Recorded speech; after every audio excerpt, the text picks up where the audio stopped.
On May 4th, 2026, the United States Supreme Court made a decision that should be cause for alarm in every minority community in America. The case is Louisiana v. Callais. Because of the ruling, Louisiana is drawing a new voting map that eliminates a district where Black voters were grouped together geographically and could elect candidates of their choice. And the ripples of this decision could soon be felt in every Rwanda, from California to New Jersey. Redistricting is how states routinely redraw the lines to determine the physical areas that elect our representatives. How these lines intersect with concentrations of minority populations matter immensely.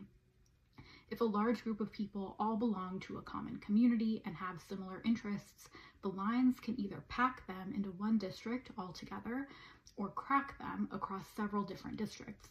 This affects election outcomes. A district with 85% Sikh voters would likely choose different candidates than 3 districts with 15% Sikh voters in each. While Sikhi is the world's 5th largest religion, we are a relatively small and concentrated community in specific areas in the United States. Places like the Central Valley in California, Richmond Hill in Queens, and parts of New Jersey and Washington. Our political power can depend on whether those lines are drawn to respect our neighborhoods. In California, during the 2020 cycle, the Sikh community organized to be recognized as a community of interest. Hundreds of Sangha members spoke at hearings explaining how Punjabi Sikhs in cities like Bakersfield, Fresno, Turlock, and Livingston share specific needs regarding language access, agricultural policy, and religious rights. Where the lines kept our neighborhoods together, we saw several Sikhs elected to office. But if these sorts of protections were no longer allowed, as the Supreme Court's decision threatens, the state legislature might crack the Central Valley into multiple different districts. Suddenly, our community's voting power would be diluted to almost zero, and our concerns about immigration, transnational oppression, or school curricula would be easier for politicians to ignore. In Callais, the court severely limited protections for minority communities under the Voting Rights Act. Previously, if a community was large, compact, and politically united enough, the VRA encouraged or even required the state to draw them a district.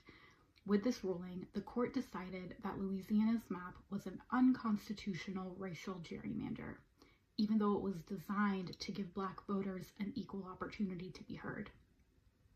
By making it easier to challenge these minority opportunity districts elsewhere, the court has given a green light to politicians who want to dismantle the hard-won representation of both historically concentrated minority populations, think Black communities throughout the South, and smaller, more recently emergent communities like ours. Justice Ketanji Brown Jackson warned that this decision creates chaos. In politics, chaos almost always benefits those in power at the expense of those trying to get a foot in the door. If Sikhs want our children to grow up in a country where their identity is respected and their concerns are heard, we have to pay attention to the lines on the map. Representation isn't a gift from the government. It is a right we must organize to protect.